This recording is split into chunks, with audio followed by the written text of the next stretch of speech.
So here's the next data point we need to collect. At the end of the last video, I know I mentioned about getting into the expectations of others, but this is kind of the part B of the prior video.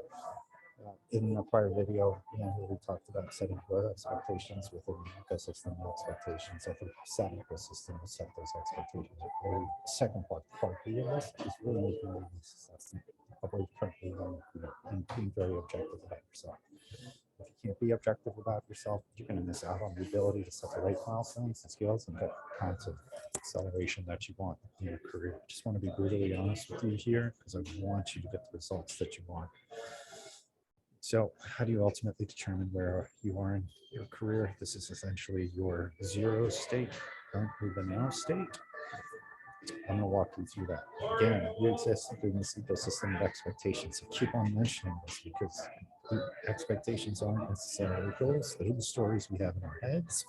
And those stories influence other things, shape other things. So you do not take charge and set your own expectations, including your current one of where you are right now. The ecosystem will do that for you. All right. So what data do you need to collect? Unvarnished, so honest about objective and assessment of the following different things: where you currently are and what your current responsibilities are, accomplishments that you've had to date, your experiences to date, skills that are demonstratable, or that you have high competency in. You could say you have skill, but until you can show results against it from a business standpoint, you may have difficulty articulating and corroborating to others that you actually have that skill. Yes, you can get skills through education and knowledge, but I think it's different when you have an opportunity to apply those skills in a professional environment. This is a big one. Current performance. Don't over qualify yourself. If you haven't had that performance, like lying about this to yourself, it's going to be horrible for you because you can only fake it until you make it for so long, until you break it. And also your current compensation, being accurate about this is pretty straightforward. It's a quantifiable number. It's really hard not to be honest with yourself about this. So again, data collection methods similar to the ones previously. You can ask others, and you can use resources to help inform you in this. So current roles and responsibilities. What does your job description say? That is kind of like the expectation of the role when you first came in. Then what are the demonstrable results and skills? So the actual experiences that you've had that have expanded beyond your responsibility in your job description.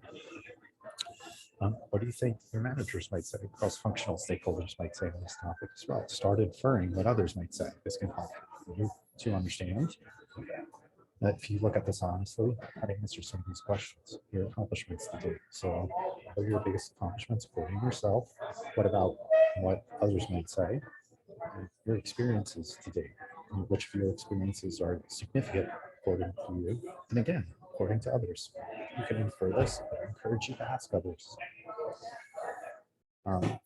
Demonstratable and high competency skills, based upon your prior accomplishments and significant experiences, which is your skills were truly on display according to you. Again, remember, skills based on experience, not just knowledge, which can be demonstrated and show accomplishments skills.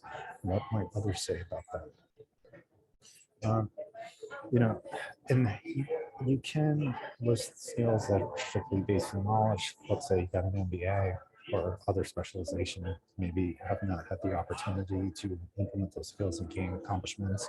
In certain types of roles, simply having a skill without demonstrable experience against that is enough. So this is where knowledge-only based skills could be helpful in terms of setting expectations for yourself. You just have to be careful in the application of the skill that's strictly knowledge-based. And then what skills are missing based upon your current responsibilities, based upon what you currently need to do? Are there things that you're lacking in terms of skill set? Be honest with yourself, right? And if you're not comfortable sharing that with others, don't, but be objective with yourself, okay? But don't hide from them, especially to yourself. Your current performance. What is your honest performance and current role and responsibility? And how do you justify it? justify it through accomplishments and consistency of accomplishments. You need to be able to back that up in data. And what might others say about your performance? Would they agree with what you say about your performance? Compensation.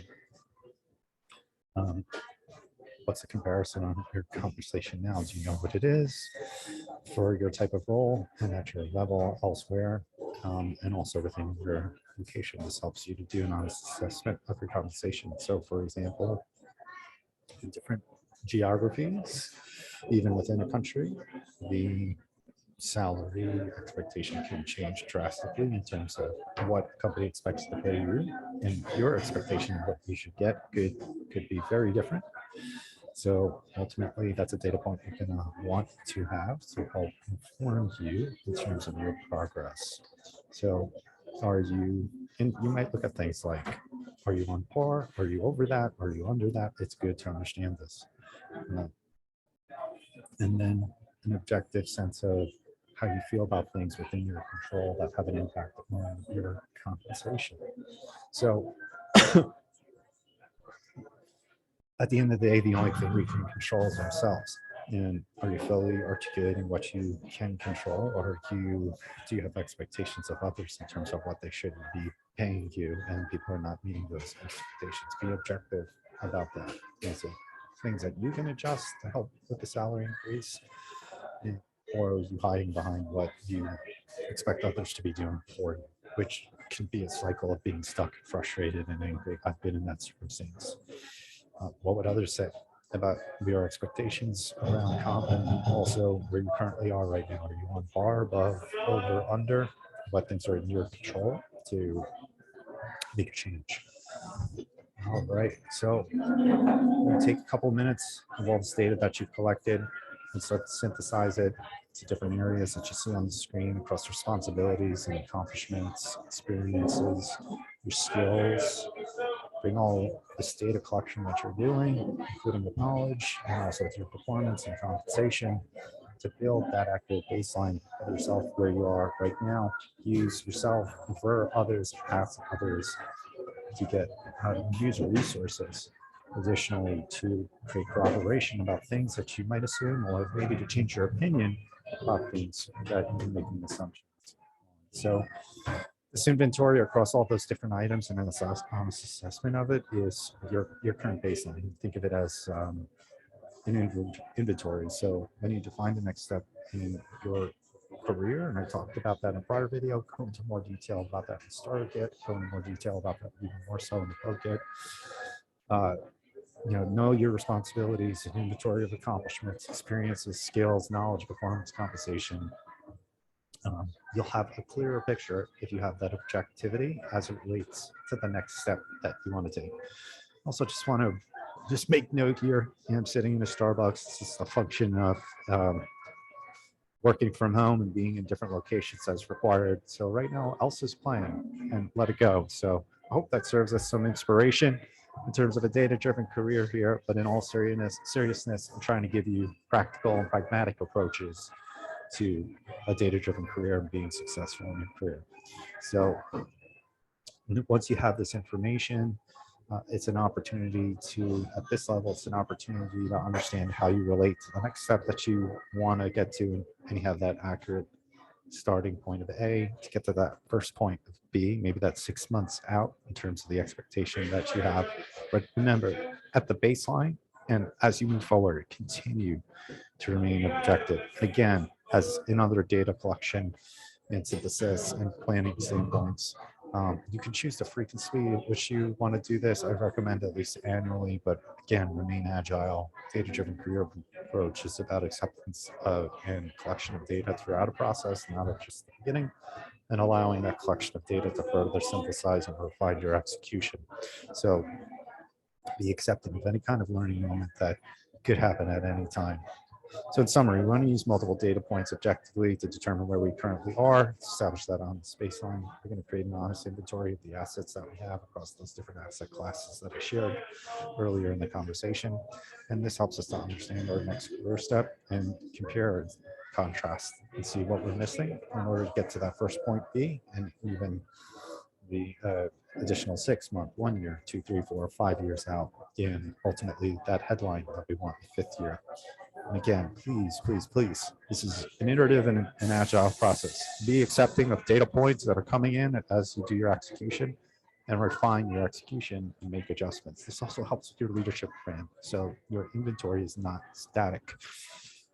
All right, so talked a little bit about the milestones previously. Remember, once you set a baseline, you also want to make sure you ultimately have that 5-year expectation and the milestones between where you are now and where you want to be in 5 years. All right, the next conversation we will pick up, we will move beyond our own expectations and start talking about the broader ecosystem of expectations and what we can do to leverage them. All right, see you in the next video.